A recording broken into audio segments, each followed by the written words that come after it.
अब हम आपको ये देखिए, ये वक्फ बोर्ड का ये साम्राज्य दिखाते हैं, बताते हैं। यहाँ पर पहला नंबर अगर हम बात करें तो उत्तर प्रदेश वक्फ बोर्ड का, कितनी प्रॉपर्टी उसके पास है? 1,24,735। दूसरा नंबर किसका है? दूसरे नंबर पर आता है कर्नाटक वक्फ बोर्ड। इसके पास कितनी संपत्ति है, कितनी प्रॉपर्टी है? 33,147। वहीं तीसरे नंबर पर कौन आता है? तेलंगाना वक्फ बोर्ड। उसके पास कितनी प्रॉपर्टी है? 32,158।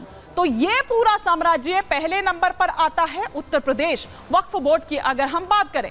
फिर दूसरे नंबर पर आता है कर्नाटक वक्फ बोर्ड और तीसरे नंबर पर तेलंगाना। तो ये हम आपको वक्फ बोर्ड का साम्राज्य यहां पर दिखा रहे हैं और सिलसिलेवार तरीके से कितनी संपत्ति, कितना क्या है और किस तरह से ये तीसरा सबसे, अगर हम ये कहें कि अमीर बोर्ड आप कह लीजिए या सबसे ताकतवर आप यहां पर कह लीजिए, पहले रक्षा, फिर रेलवे और तीसरे नंबर पर आता है वक्फ।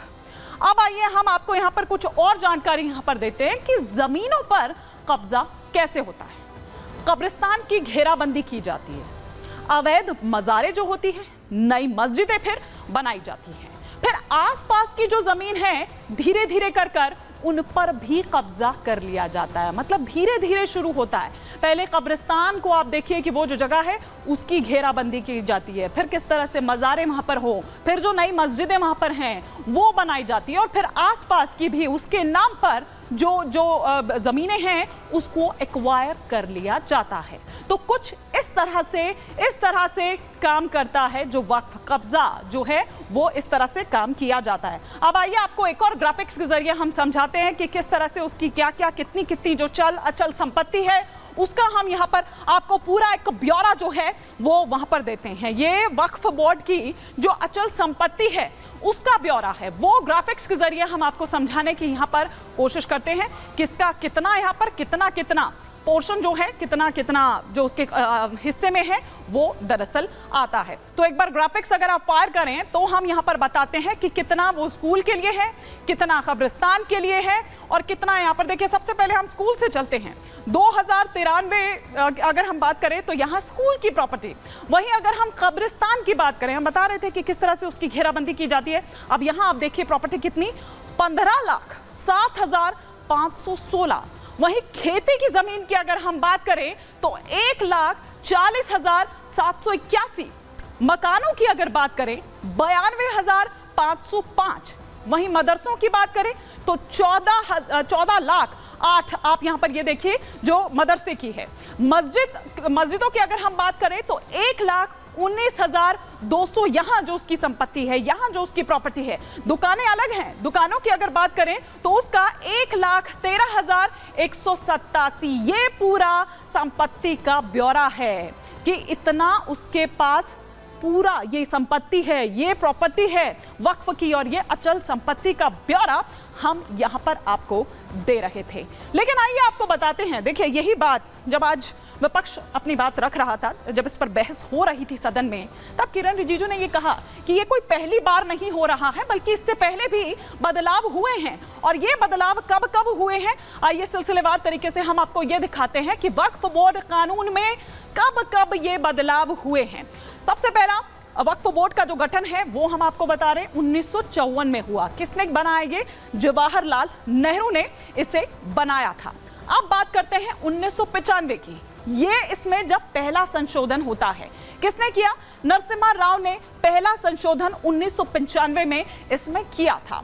तो दूसरा संशोधन की अगर बात करें तो 1995 के बाद 2013 में यह संशोधन होता है। तब मनमोहन सिंह सरकार थी और मनमोहन सिंह सरकार ने वक्फ बोर्ड की शक्तियों को और बढ़ा दिया जाता है। वही वो असीमित शक्तियां जो कहीं परेशान, जो बाकियों को, जो वंचित हैं, जिनको नहीं हक मिल पा रहा है या जो उसमें शामिल नहीं है, उनको नहीं मिल पाया। फिर 2024 इस साल की अगर हम बात करें तो नकेल कसने की तैयारी में अब मोदी सरकार इस पर है। 2013 जब इतना उसको असीमित शक्तियां जो है और उसको मोर पावर जो है वो उसे दे दी जाती है, लेकिन 2024 में अब उस पर नकेल कसने की तैयारी होती है क्योंकि मनमानी इस पर हो रही थी। पारदर्शिता जो है वो लाने की इसमें कोशिश हो रही थी, लेकिन विपक्ष एक अलग ही रंग देता हुआ इसे नजर आया। अब आइए हम यहां पर आपको बताते हैं कि क्या है वक्फ कानून। ये विस्तार से हम यहां पर आपको बता रहे हैं ग्राफिक्स के जरिए। 1954 में नेहरू सरकार के वक्त वक्फ अधिनियम जो है वो पारित हुआ था। इसके अलावा वक्फ एक्ट बनने के बाद वक्फ का सेंट्रलाइजेशन किया गया। इसको लेकर भी आज तमाम बातें जो हैं सुप्रिया सूले द्वारा, कनिमोझी द्वारा उठाई गई थी। वक्फ एक्ट में मुस्लिमों की संपत्ति के रख रखाव का काम था। ये बता रहे हैं हम आपको कि क्या कानून है ये। 1954 के बाद एक्ट में कई संशोधन हुए। जैसा कि हमने बताया कि पहला संशोधन जो है वो नरसिम्हा राव सरकार के टाइम पर हुआ था। 1995 में इसमें संशोधन किया गया था। फिर उसके बाद नरसिम्हा सरकार जो है उन्होंने बोर्ड को उस वक्त भी असीमित शक्तियां जो हैं वो उसको प्रदान की थी। बोर्ड किसी संपत्ति पर अगर दावा कर दे तो ये मानकर चलिए कि वो मतलब ये चीज पर हाथ रख दिया, ये चीज हमारी हो गई, इस तरह की कुछ स्थिति हो गई थी। इतनी पावर जो है, इतनी शक्तियां जो है वो उसको दे दी गई। फिर 1995 के बाद 2013 की अगर मैं बात करूं तो 2013 में भी यूपीए सरकार उस वक्त, तो यूपीए सरकार में वक्फ एक्ट में संशोधन हुआ तो और ज्यादा पावर दे दी गई। मनमोहन सरकार उस वक्त थी, मनमोहन सरकार में बोर्ड को और ज्यादा ताकत दी गई, और ज्यादा शक्तियां उसको दी गई, और ज्यादा मजबूत उसको बनाया गया। और संशोधन के बाद वक्फ का दूसरी संस्थाओं से इसीलिए उसके बाद जो विवाद है वो विवाद बढ़ गया, और ये विवाद बढ़ता ही चला गया। इसलिए ये जरूरत महसूस हुई कि इस पर कंट्रोल करने की जरूरत है, इस पर नकेल कसने की जरूरत है। लेकिन अब जब ये बदलाव की बात चूंकि सरकार कर रही थी, और अगर ऐसा हो जाता तो फिर क्या क्या बदलाव उस पर होते, ये भी सिलसिलेवार तरीके से हम आपको ग्राफिक्स के जरिए यहां पर बताते हैं। एक एक कर वो तमाम ग्राफिक जो इस वक्त आपके टेलीविजन स्क्रीन पर आ रहे हैं वो ये कि वक्फ संशोधन बिल क्या क्या बदलेगा। पुराने 44 सेक्शंस जिनमें ये सुधार होगा। वक्फ एक्ट 1955 का नाम बदलेगा।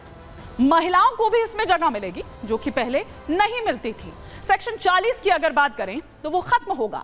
बोहरा आगा खानियों के लिए अलग बोर्ड, वक्फ बोर्ड की मनमानी इससे खत्म होगी। ऐसा नहीं होगा कि जिस चीज पर हाथ रख दिया वो चीज हमारी हो गई, तो ये मनमानी नहीं होगी, वो पारदर्शिता रहेगी और उसमें महिलाओं और बोहरा और वो तमाम समाज जो हैं उनके लिए एक अलग से बोर्ड होगा, अलग से जो एक प्रावधान जो अब तक नहीं था, इसीलिए ये वंचित थे, तो वो प्रावधान किया जाएगा। तो ये हम आपको बता रहे थे यहां पर वक्फ बोर्ड के बारे में।